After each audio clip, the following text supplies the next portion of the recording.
amazing. So thanks for blazing this trail for me. I'm going to talk to you guys, obviously, about attraction. But I want to bring it to you two different ways. So people and practical. So the first thing I'm going to talk to you guys about is who you are in someone's story. So as you're presenting this opportunity to people, understanding what perspective you need to be coming from. And then I also want to follow that up with a couple of quick tips, some things that you guys can actually implement into your business tomorrow and get going to change your organization. So first, let me just introduce myself. So my name is Chauncey Pham. I am a realtor here in the Dallas-Fort Worth area. My background is in hardcore, like one call close type sales. I was in the merchant services industry for about 6 or 7 years. I'm talking like under the desk, hardcore one call closes. Moved from that into marketing. And what was really cool was when I got into real estate, the skill sets that I learned from those two careers were highly transferable. And so my first 2 years in the business did really well. Like, it was natural. It wasn't hard. But I thought, still me, that the natural progression for agents that did well was to own your own brokerage. Nobody told me that the root word of brokerage was broke. That's literally what I was for a year and a half or so, that I own my own brokerage. And so I figured, girl, you gotta do something different. Like, this is not working. So at that point, I started seeking out some alternative methods, some different ways to do business, and I found EXP. So I have been at EXP since September of 2019. As of today, my 150th agent went active. I have 50 FLQAs and a total group size of 310. So I'm going to talk to you guys, just give you some key takeaways about how I did that, how I attracted people by trying to be someone in everyone's story. And then I'm going to give you guys just some practical things to take away with how to build out your revenue share store, building your group through empowering your agents, and then retaining those agents by building out a culture and a community. So first, who are you in someone's story? So I tend to, when I have talks or anytime I teach a class, I get my musings and my inspiration from things that happen in everyday life. And my musings for this particular chat came from Grey's Anatomy. So ladies, I don't know if you guys can relate to this, but about once a year, I decide to replay a series. So This Is Us or Grey's Anatomy, something's gonna make me cry. So I decided to start watching Grey's Anatomy back in June. And an episode came up, and you guys may be familiar with this episode, where 2 ambulances were driving into the hospital.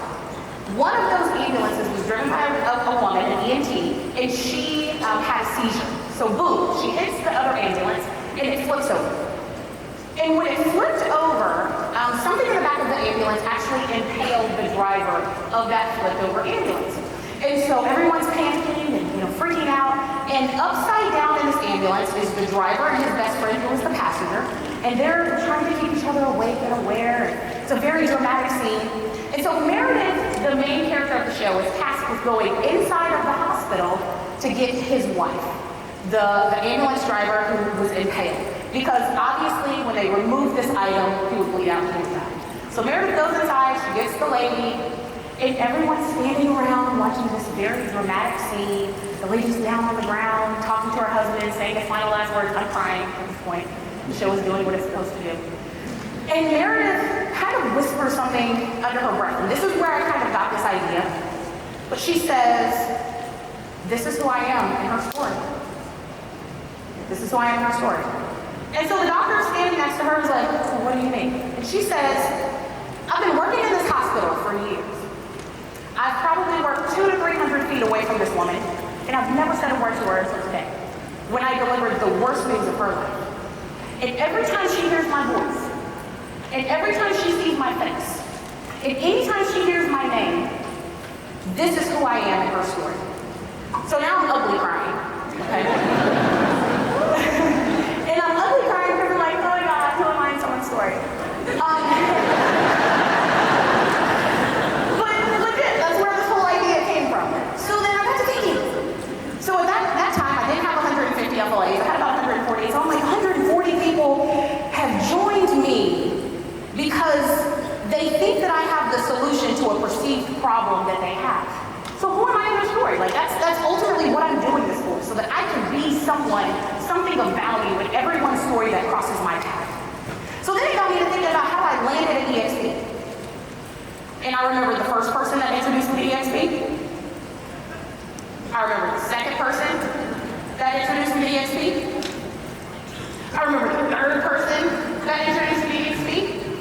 And a common thread that all of them had was that they introduced the opportunity to me and talked about the things that they thought was important about the opportunity instead of what I needed. Okay? And I want you guys to think about that. I can remember wanting to be in a certain place in my business, but they never asked me a question about where I wanted to be. They never asked me about the rock that was in my shoe in that very moment, and instead just continued to talk to me about things that really didn't matter to me in that moment. And then I remember their reactions when I told them I wasn't going to partner with them at GXP. Those weren't good either. And forever, guys, that's who they're going to be in my story. When I see them, when I hear their voice, when I see them on social media, that's who they're going to be in my story. And then I stand here on this X on the stage, which you guys can't see, and I think about the person that's the reason that I'm standing right here.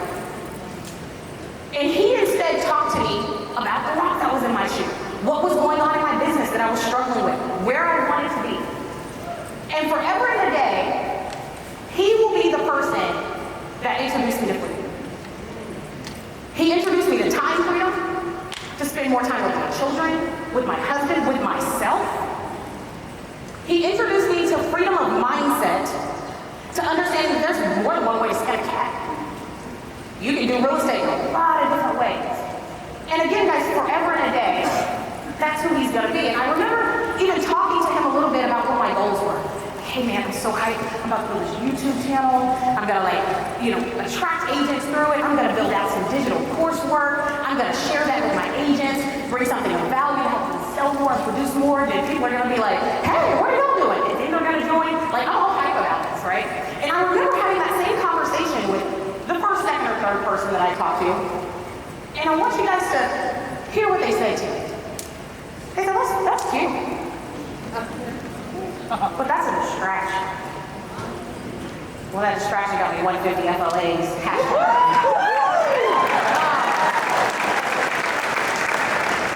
But I want you guys to think about that. And I challenge you to think about coming from that perspective as you're sharing this opportunity with people that may be interested in needing your help. Because guys, like Jay Kinder said yesterday, they're not interested in changing brokerages, they're interested in solving a problem. And if you don't take the time to figure that out, if you spend all of your time trying to get them instead of trying to get them, you ain't gonna get them. Okay? So, I wanna talk and move over from the personal side and the people side of this to the practical side. So once you've gotten that down, right? You're talking to people, you're figuring out their problems, you're providing solutions through EXP, through your revenue share group, through your network. Then you gotta figure out what you're gonna do with everything. So for me, I'm a very visual person. I'm one of those people that if you tell me, if I ask you directions and you're like, well, go straight 2 miles and then go west on Main Street. I'm like, where's the Popeye's chicken at the pink building that I'm trying to like that's how I'm visual. I need to know how to get places. So that's what I had to do with my business. And I think that a lot of you will find that if you treat your revenue share group and you treat your organization like it's a retail store, pretend like you have signed a $3,000 lease and rent is due on the 1st.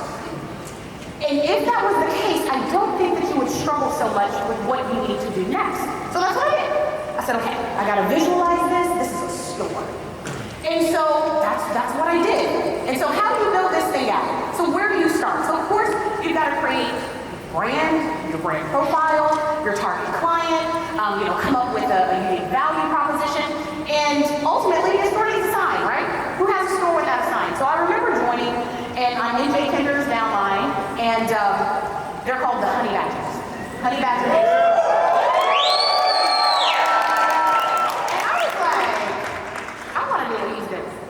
So if I want to emulate him, I need to emulate him. So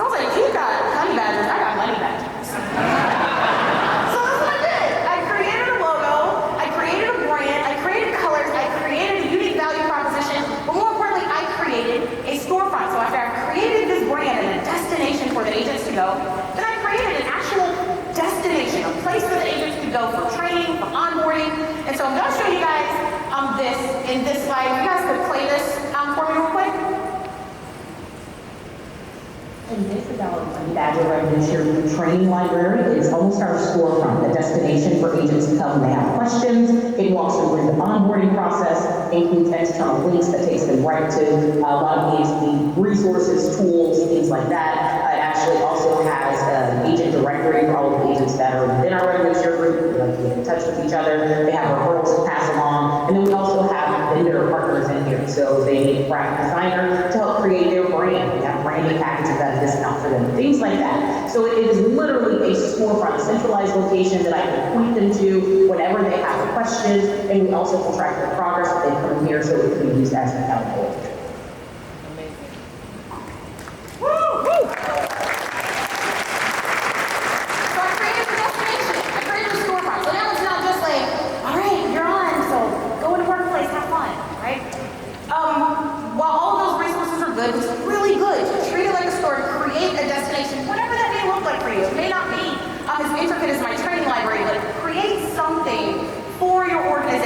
Where you guys can all meet, utilize the EXP suites, whatever it is, make sure that you are creating that destination.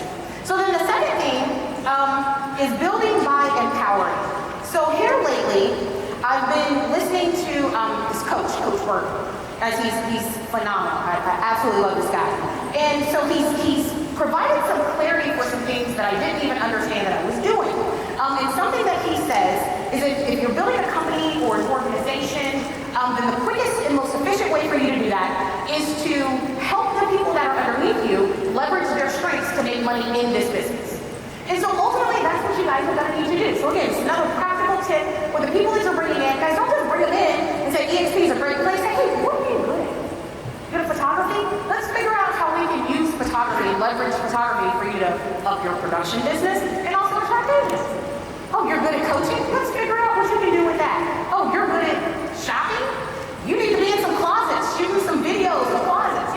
Like really teaching people how to leverage their talents and their strengths to one-up their business. And so, encouraging them to lead trainings, asking them about their strengths and expertise, and helping them coordinate classes and events, and teaching them to duplicate processes and systems in order to build out a strong community and ultimately grow. So empowering agents is really big. And so I have a couple of tried and true money badgers. Mina is one. She's, social media influencer. Some of you guys may even follow her. She recently just got an HGTV show that's shooting. But more importantly, she does really well with these homebuyer events. So now, guys, we've talked about how she can leverage how she's putting those events together, share that with other agents, teach classes on that, and her revenue share group is growing. Sasha, he is a tech ninja, is what he calls himself. He tries out all of the latest and greatest real estate technology. He does reviews, he teaches classes to us. And so again, agents that are more attracted to the technology side of the business are drawn to him. Shalina, she's in our group, and she was a productivity coach with another brokerage that starts with a K and ends with a W. And so she's our accountability girl. That's who people go to when they need to be, they need a fire being lit, they need some accountability, told to show up. Shalina's that girl. So these agents are tapping into their strengths to ultimately help build out our entire organization. So growing through empowering agents is probably the quickest way to go crazy. And so then these are just a couple of quick graphics of some things that they've done in duplicating also what I do. So Sasha, if you see the white, black, and red section, he built out a training library similar to mine, that when agents join underneath him, he has all of this stuff about different systems and software. So he's emulating that. I have a private Facebook group. Amina has started her own, which is the Boss Badgers. So now we got Honey Badgers, Money Badgers, Boss Badgers, like who's next? So it's a really, really cool thing to empower agents to kind of continue building on their strengths. And then the last thing is retention. So guys, as we bring people in, it is our responsibility to not only bring them in, but to retain them and optimize them, help them grow and stay with us. And so I did a little survey on some agents that had previously left my independent brokers before I came over to EXP. There were a couple of agents that actually left my revenue share group. And I asked them why they left. The overwhelming majority said because they did not feel like they had a sense of community. And this was when I first started my revenue share group, which is what kind of really got the wheel spinning on how I approached this. And so they were happy with training, they were happy with resources, they were happy with the brokerage, but they said they felt like they were on an island. They didn't know where to go. They just didn't feel like they had anyone behind them. So building out that sense of community, I think it was Bill Christ yesterday, the first speaker that said, they go, whitewater rafting and they have happy hours. Guys, create some sort of community, whether it's online, private Facebook group, and then more importantly, events. Do rewards and recognition. We started, people bring someone into the group, welcome to the squad. We're blasting it all over the place. If you're a top producer for volume or for transactions, we're blasting it all over the place. So create a sense of community. And then again, with the events, that is the biggest one. So we did something really, really cool. We started doing masterminds just with my revenue share group. And so I have a quick video here that I want to show you guys of one that we did, our very first one. It was amazing. And what it did was it really connected the agents. Instead of them simply relying on leadership, they now understand each other's strengths and they rely on each other. And it was a beautiful thing to see. And so if you guys could play a little bit of this clip for me. I am so hyped right now. I am sitting here at the spot of our first, the inaugural Money Badger Mastermind. We're set to do these 3 times a year. And I don't know if your brokerage is doing this or your team is doing this, but if not, you need to be reaching out to us because this is how we roll over at HC Realty with the Money Backers group. We get together, we collaborate, we mastermind, we put things into action, which is the name of this event, the Accelerated Action Event. And we've got a big group of agents that are coming together, we're lead generating, we're talking about different things that we're doing with our businesses to get them going and make money. So come check us out.